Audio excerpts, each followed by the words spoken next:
तो इसी प्रकार वर्तमान में आज भक्ति मार्ग में प्रत्येक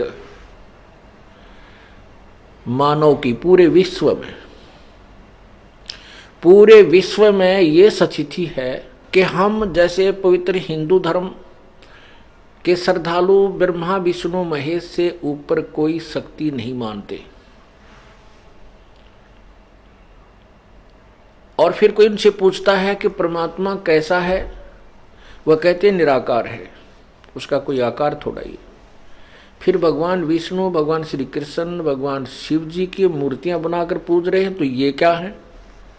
वो निरुत्तर है, कोई जवाब नहीं। ऐसे ही कबीर पंथियों से पूछा जाए, वो कहेंगे कि परमात्मा कैसा है? परमात्मा निराकार है। जबकि परमेश्वर स्वयं अपनी स्थिति बताते हैं कि वो सतलोक के अंदर है और वहां एक सफेद गुम्मट के अंदर विराजमान है प्रभु स्वयं।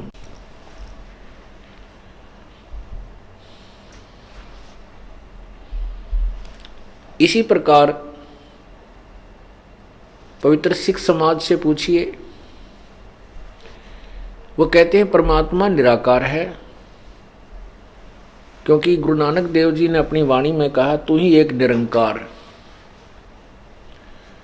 और नानक साहब जी ने अपने जीवन काल में, जो पहले वो पवित्र हिंदू धर्म में जन्मे थे और ब्रजलाल पांडे से गीता, श्रीमद् भगवत गीता का पाठ किया करते थे, सुना करते थे, पढ़ते थे गीता जी को, इसलिए उन्होंने उस लोकवेद के आधार पर ब्रजलाल पांडे से सुनी हुई बातों के और एक हिंदू समाज के अंदर कॉमन धारणा होने के कारण के परमात्मा तो निराकार है, और फिर भी श्री विष्णु जी के पुजारी थे,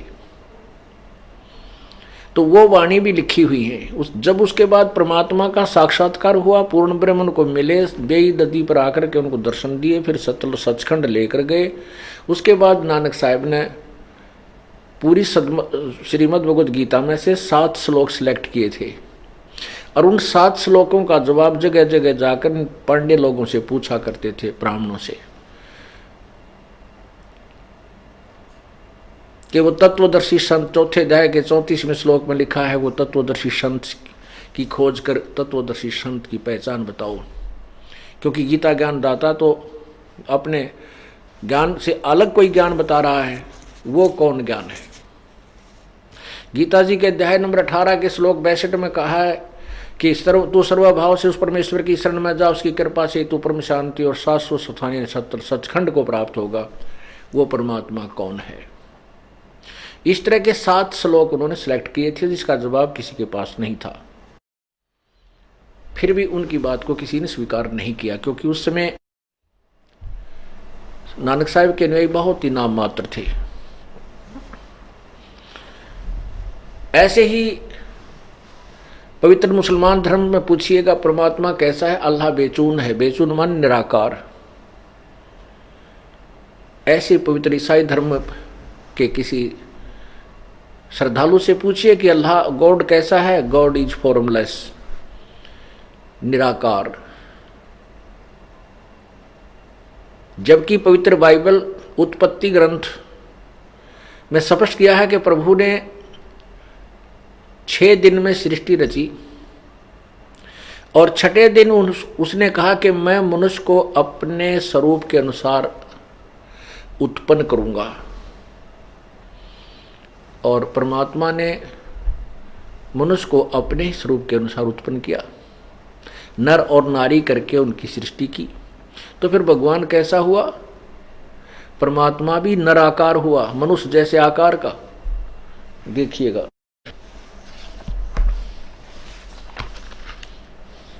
ये देखिएगा पवित्र बाइबल, संपूर्ण जीवन अध्ययन बाइबल,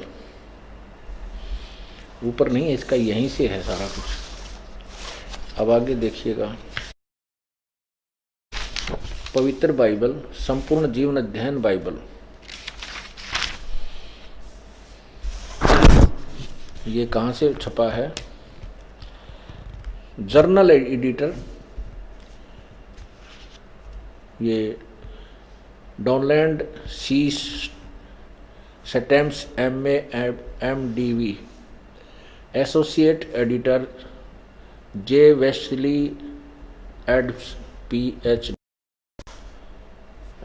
और नीचे है life publishers international Springfield Missouri USA, printed in India.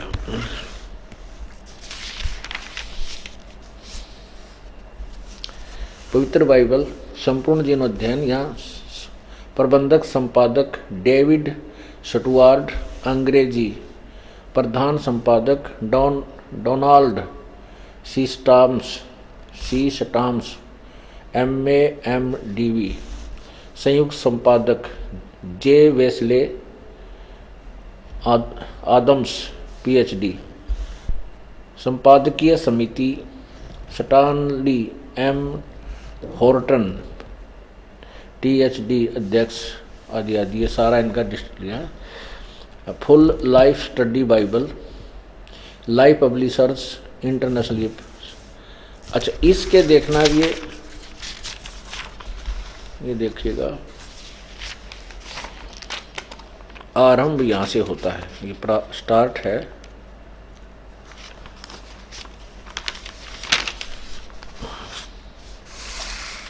ये है 4 पृष्ठ पे, ये जेनेसिस 1, ये पृष्ठ नंबर 4, उत्पत्ति, आरंभ यहाँ से होता है।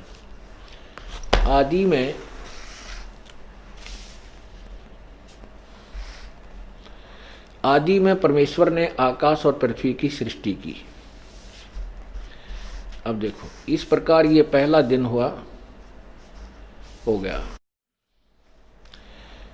दूसरा दिन, भोर हुई इस प्रकार, और परमेश्वर ने उस अंतर को पर आकाश कहा, तथा सांझ हुई फिर भोर हुआ, ये इस प्रकार दूसरा दिन हुआ। तथा सांझ हुई फिर भोर हुआ, ये तीसरा दिन हो गया। ये ऊपर जो कुछ था, हम अपने मतलब का देखना चाहते हैं, यहाँ देखिएगा प्रश्न नंबर 5 पे।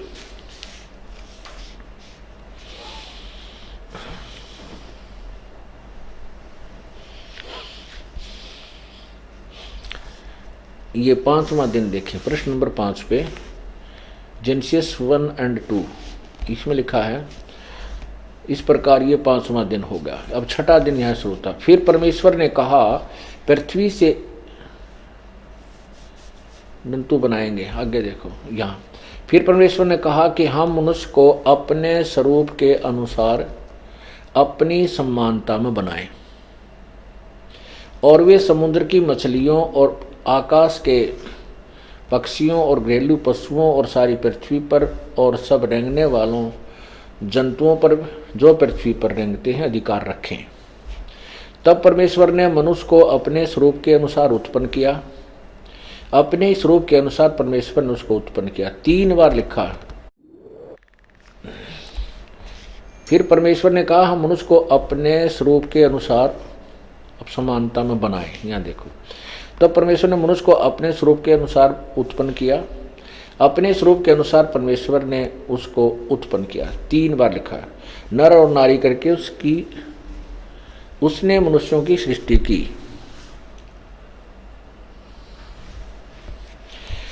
अब इससे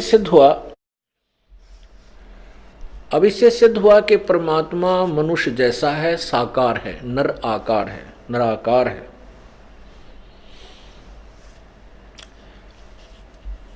आगे देखना, फिर 7वें दिन, ये 6वां दिन हो गया। इस प्रकार फिर परमेश्वर ने क्या कहा,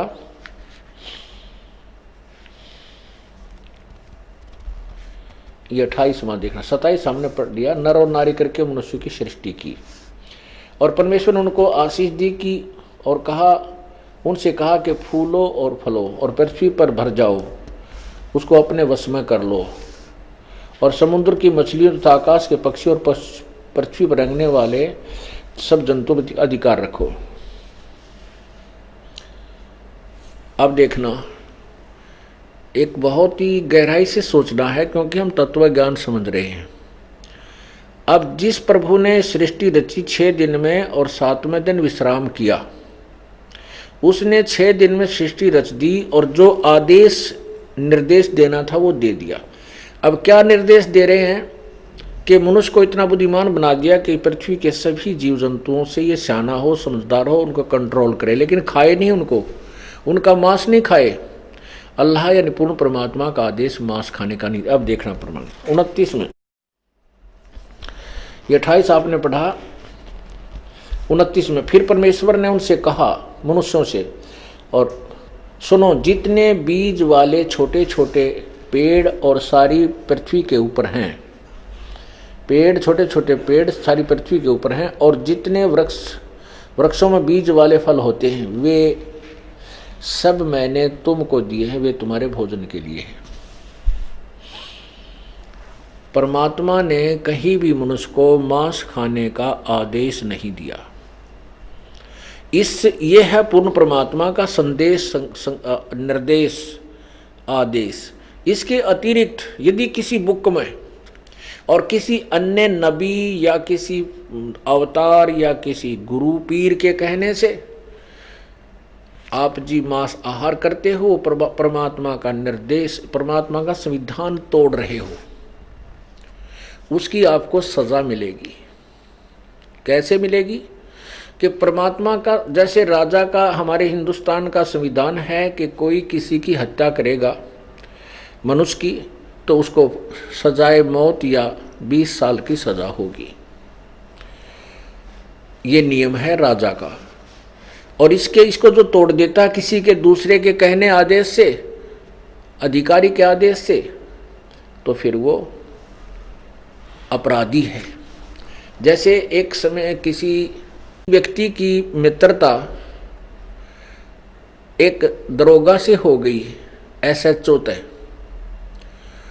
और उस व्यक्ति का जो साथी पड़ोसी था, नाइबर था, उसकी कहा सुनी रहती थी, उनकी आपस में नहीं बनती थी। एक दिन उस दरोगा के मित्र ने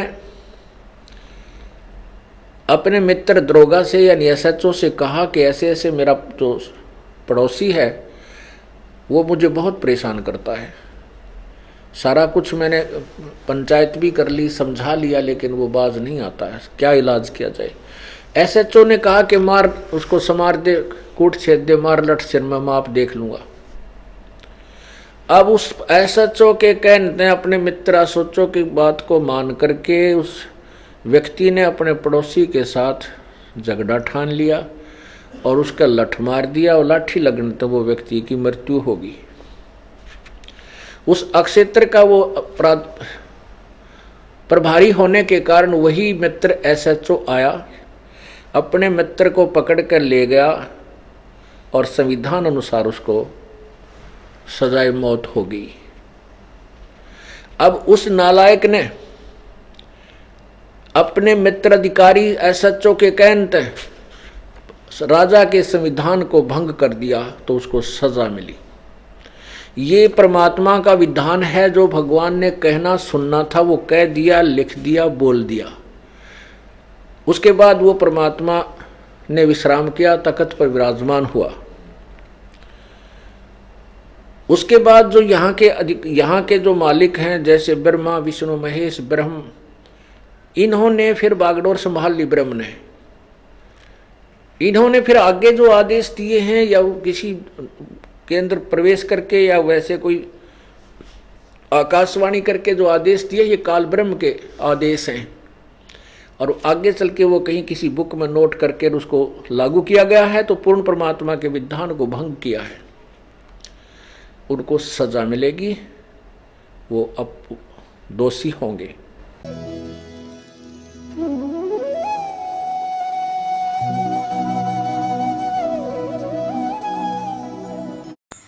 चैनल को सब्सक्राइब करें और बेल आइकन दबाना ना भूलें।